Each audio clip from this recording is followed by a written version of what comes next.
Hello, this is Bryce from BryceCooley.com, showing you how to do the stuff that I like to do. Today I'm going to show you how to use Quasidisk to tether your phone to your computer to get internet wherever you are.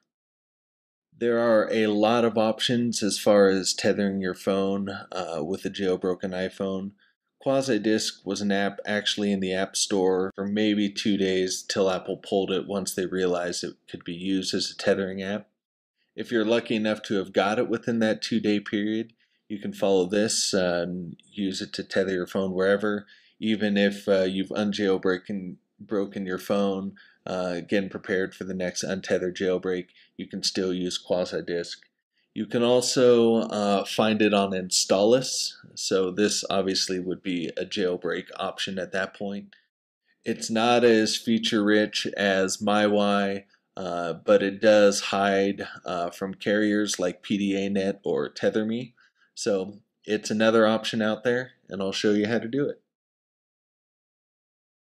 First thing you're going to want to do is create an ad hoc network from the desktop. So click on the Wi-Fi symbol up top and go to Create Network. I'll call the network Tether. You can really call it whatever you want.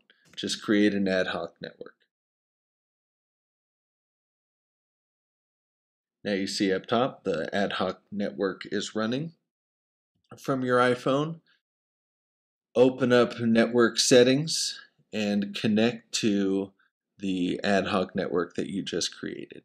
So I'm going to select Tether. I am now connected to the ad hoc network. So now you're going to want to open Quasidisk. This is what Quasidisk looks like. You open it up and it's a pretty simple app. There's not a whole lot going on. It's supposed to be used for syncing to the cloud. Click on the Wi-Fi button right down below.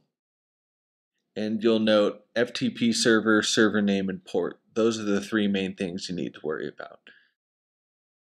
First, you're going to just turn on the FTP server. Sometimes it crashes. It doesn't always do this for me. Typically when I reopen it, it will work just fine. But turn on the FTP server. For the port, you're going to want to put in 5100.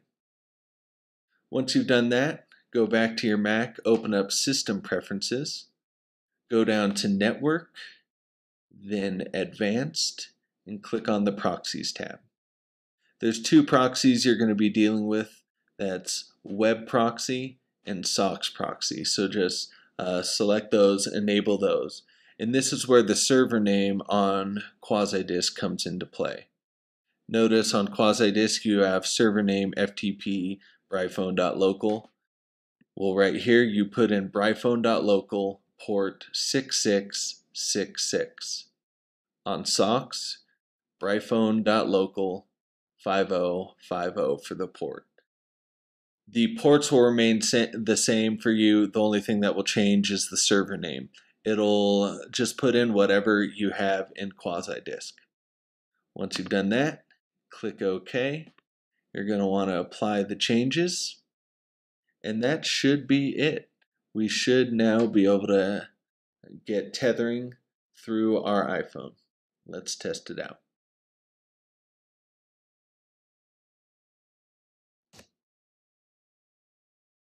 There you go. We have tethering through Quasidisk. There are some downsides to Quasidisk. It was pulled out of the App Store, so you're not going to get any updates. So for all you know, once iOS 6 comes out, Quasidisk won't even work correctly. Obviously, you saw a little bit that it crashed. It's not the best option, but it's an option if you bought it and you do not have a jailbroken iPhone. You can use it to connect to the internet. Once you're done tethering with Quasidisk, you've got to a place with a Wi-Fi network that you can connect to. This is what you need to do to get internet working on your computer again. First, obviously, connect to whatever network you're set up to connect to.